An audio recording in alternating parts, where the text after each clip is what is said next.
Doctor, you're an author of a book called The Stress Remedy. Just talk about how damaging stress is in terms of our overall health. What a great question. It's loaded, I know. Well, and the thing is that I think a lot of people are aware that stress is hard on our health, but we kind of feel like it's just something we can't do anything about.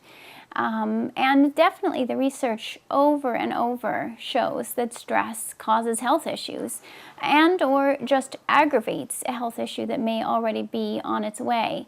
So stress can be, when you look at the research, you can actually connect the dots to most every health issue that we experience. And why is that? What's going on that's screwing everything up? Well, one of the main things that goes on is the cortisol, which is our stress hormone, which is actually a healthy hormone. We need cortisol to wake us up in the morning, and then it should gradually decrease throughout the day, so it's at its lowest while we sleep. So it's not that we need to eliminate cortisol. We need to actually just bring cortisol back to that healthy level, to the higher in the morning, gradually through the day. The problem is that when we're exposed to chronic recurrent stress, now some of those stresses, like say work, for example, we can't not work, we need to work, and to some degree we're going to have some family or financial stress occurring that a lot of times we can't just walk away from. We have to be able to manage it.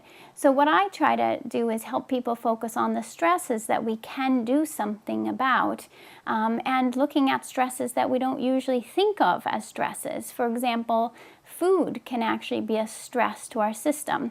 Now, not just any food, but if we're eating high sugar foods, we're right away stressing our body. And that's a choice we could make. We can eat differently. We can choose to feed ourselves in smaller meals without sugar.